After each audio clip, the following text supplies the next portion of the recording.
Hi friends, welcome to my channel. நம்ம சேனலில் இன்றைக்கி ரொம்பவே சூப்பரான ஒரு வெரைட்டி ரைஸ் ரெசிபி தாங்க எப்படி செய்கிறதுன்னு பார்க்க போகிறோம். லஞ்ச் பாக்ஸ்க்கு டெய்லி என்ன கட்டி விடுறதுன்னு யோசிச்சுட்ருக்கீங்களா? ஒரு சிங்கிள் பார்ட் ரெசிபி தாங்க இது டேஸ்ட்டு பார்த்திங்கன்னா பிரியாணியே தோற்று போகும். அந்த அளவுக்கு ரொம்பவே டேஸ்ட்டாக இருக்குங்க. சைட் டிஷ்ஷாக பார்த்திங்கன்னா உங்கள் டேஸ்ட்டுக்கேற்ப நீங்கள் தயிர் வெங்காயமோ இல்லை வடகமோ வத்தலோ கூட பொரித்து வச்சு சாப்பிட்லாம். இந்த மாதிரி ரைஸ் செய்து கொடுத்தீங்கன்னா குழந்தைங்கள்லேருந்து பெரியவங்க வரைக்கும் ஒரு பருக்க கூட மிச்சம் வைக்காமல் ஃபுல்லாக சாப்பிட்டுட்டு வந்துடுவாங்க. வாங்க இந்த ரெசிப்பியை எப்படி செய்கிறதுன்னு பார்க்கலாம். இது செய்கிறதுக்கு ஒரு கைப்பிடி அளவு கொத்தமல்லியும் ஒரு கைப்பிடி அளவு புதினாவும் எடுத்து வச்சுருக்கிறேன். கொத்தமல்லியை அந்த தண்டோடையே சேர்த்து எடுத்துக்கோங்க. இது ரெண்டத்தையும் மிக்சி ஜாரில் சேர்த்துடலாம். இது கூட பொடி பொடியாக அரிஞ்ச இஞ்சி ஒரு பெரிய சைஸ் இஞ்சி துண்டு 3 துண்டு இஞ்சி பொடி பொடியாக அரிஞ்சிட்டு சேர்த்துருக்குறேன். 5லேருந்து 6 பல் பூண்டு இதையும் சேர்த்துக்கலாம்.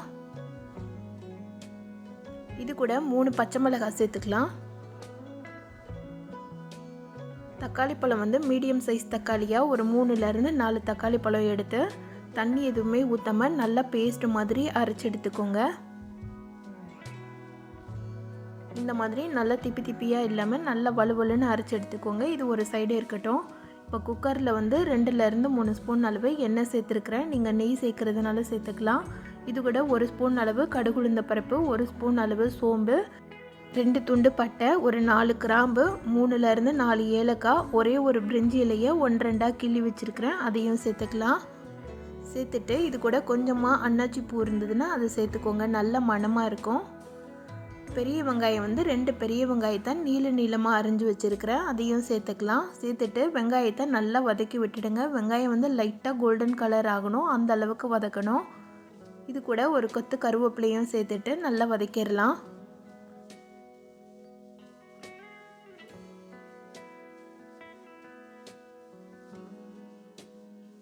வெங்காயம் நல்லா கலர் சேஞ்ச் ஆக ஆரம்பிச்சிருச்சு. இந்த டைமில் நம்ம அரைச்சி வச்சுருக்கிற பேஸ்ட்டை சேர்த்துக்கலாம். பேஸ்ட்டு சேர்த்தோடனே நீங்கள் 1 நிமிஷம் எண்ணெயில் நல்லா பரட்டி விட்டுடுங்க.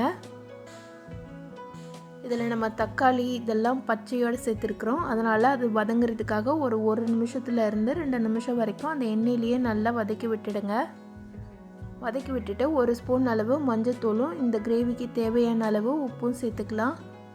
நீங்கள் ரைஸ்க்கு தேவையான அளவு உப்பு சேர்க்குறதுனாலும் இந்த டைம்லேயே சேர்த்துக்கோங்க. சேர்த்துட்டு எல்லாத்தையும் நல்லா மிக்ஸ் பண்ணி விட்டுடலாம். இது நல்லா வதங்கிட்டு தக்காளியோட பச்சை வாசனைலாம் போயிட்டு கிரேவி நல்லா திக்காக ஆரம்பித்தோடனே மித்த மசாலா ஐட்டம்லாம் சேர்க்க ஆரம்பிக்கலாம்.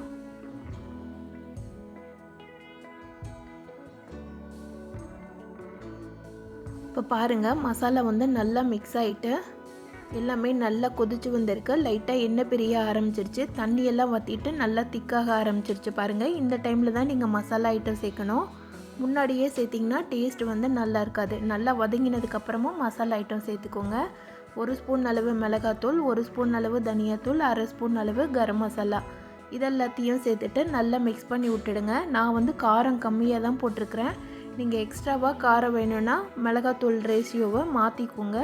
நம்ம பச்சை மிளகாய் வேறு அரைச்சி ஊற்றிருக்கிறோம், அதுலேயும் காரம் இருக்கும். அதனால் காரம் பார்த்துட்டு நீங்கள் சேர்த்துக்கோங்க. இதெல்லாத்தையும் சேர்த்து நல்லா வதக்கிட்டு எண்ணெய் பிரிகிற வரைக்கும் வெயிட் பண்ணிக்கலாம். மசாலா சேர்த்ததுக்கப்புறமா மீடியம் ஃப்ளேமில் வச்சு வதக்குங்க. அப்போ தான் கரெக்டாக எண்ணெய் பிரிஞ்சு வரும். மசாலாவோட பச்சை வாசனையும் போயிட்டு நல்லா மிக்ஸ் ஆகி வரும். அடி பிடிக்காமலும் இருக்கும். இதில் தண்ணியெல்லாம் வற்றிட்டு மசாலா நல்லா மிக்ஸ் ஆனதுக்கப்புறமா அரிசி ஊற வச்சுருக்கிறேன். அந்த அரிசியை சேர்த்துக்கலாம். நான் இன்றைக்கி புழுங்கல் அரிசி தான் சேர்த்துருக்குறேன். நீங்கள் பாஸ்மதி ரைஸோ இல்லை சீரக சம்பா ரைஸோ சேர்த்துக்கலாம். பாஸ்மதி ரைஸ் சேர்க்குறதா இருந்ததுன்னா ஒரு 1/2 மணி நேரம் ஊற வச்சுட்டு சேர்த்துக்கோங்க. ஒரே ஒரு விசில் மட்டும் வச்சு எடுத்துடலாம். சீரக சம்பா ரைஸ் சேர்க்குறதுனா இன்ஸ்டண்ட்டாக அரிசியை 2 தடவை 3 தடவை கழுவிட்டு நீங்கள் சேர்த்திங்கன்னா கரெக்டாக இருக்கும்.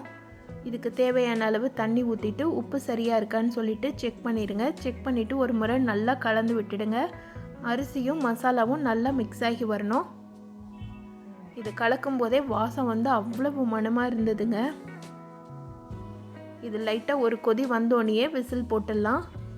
ஒரு 3 விசில் வச்சு எடுத்துருக்கிறேன் நான். நீங்கள் பாஸ்மதி ரைஸ்னால் 1 விசில் மட்டும் வச்சு எடுங்க. சீரக சம்பா ரைஸ்னால் 1 விசில் போதும்.